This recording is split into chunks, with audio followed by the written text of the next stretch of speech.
30 साल की अर्पिता मुखर्जी बीते 10 साल से भी ज्यादा समय से पूर्व मंत्री पार्थ चटर्जी के साथ कनेक्शन में है। एड को 2012 की एक कन्वेंस डीड मिली है जो अर्पिता और पार्थ चटर्जी के जॉइंट नाम पर है। इसी के आधार पर एड कह रहा है कि अर्पिता 10 साल से फाइनेंशियल और जमीनों के मामलों में पार्थ के साथ जुड़ी हैं। बल्गेरिया के देवानपाड़ा इलाके में जहां अर्पिता का पुश्तैनी घर है, उसकी हालत खराब है। घर जगह जगह से टूट रहा है। घर में उनकी बुजुर्ग मां मीनाती मुखर्जी अकेली रहती हैं। अर्पिता की छोटी बहन की भी शादी हो चुकी है। भास्कर की टीम उनसे मिलने पहुंची तो घर में ताला लगा मिला। खिड़की से काफी देर तक आवाज देने पर उन्होंने चाबी दी। बोली, मैं किसी से बात नहीं करना चाहती, लेकिन आप लोग आते हो तो भगाना नहीं चाहती। मुझे तो पड़ोसियों ने कहा है कि आप ताला लगाकर ही रखो और किसी से बात मत करो। उन्होंने बताया, अर्पिता कभी कभी मिलने आती है, राशन दवाई दे देती है, लेकिन पैसे कभी नहीं दिए। वो कई साल पहले घर छोड़ चुकी है। पहले सीरियल में काम किया, फिर फिल्मों में भी आई, लेकिन उसने इस बात का कभी जिक्र नहीं किया कि उसके पास इतने पैसे हैं।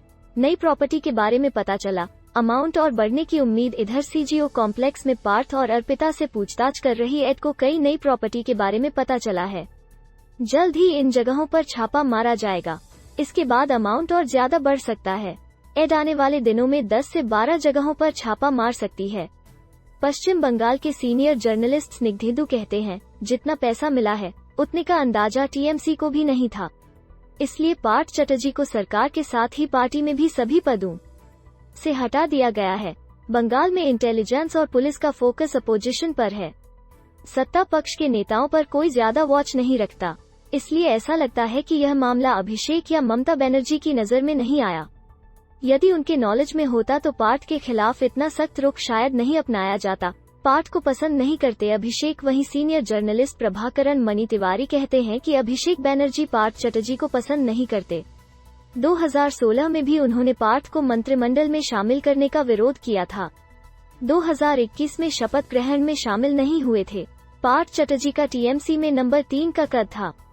ममता और अभिषेक के बाद वे सबसे पावरफुल लीडर थे, लेकिन इस मामले ने उन्हें पूरी तरह पावर से बाहर कर दिया है।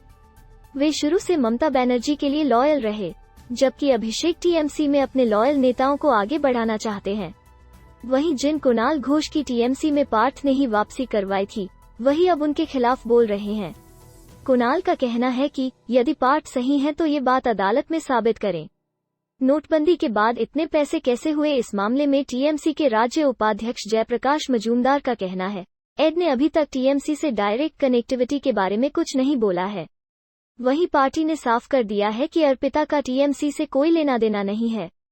अब सबसे जरूरी ये है कि जो पैसे मिले हैं उसके सोर्स का पता लगाया जाए, क्योंकि नोटबंदी के बाद यह शायद ब्लैक मनी का सबसे बड़ा मामला है।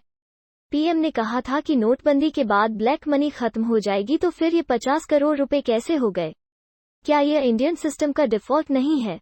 वहीं जिस टीचर्स रिक्रूटमेंट को लेकर पूरी जांच चल रही है, उसका नोटिफिकेशन 2014 में जारी हुआ था। नोटबंदी के बाद नई करेंसी 2017 से आई। उसके पहले ही कई अपॉइंटमेंट हो चुके थे। तो क्या नौकरी मिलने के बाद रिश्वत ली गई? ऐसा हो सकता है क्या? इसलिए मैं कह रहा हूं कि इस मामले में किसी भी तरह के कयास न लगाते हुए जो पैसे मिले हैं उसके सोर्स की डिटेल जांच होना चाहिए।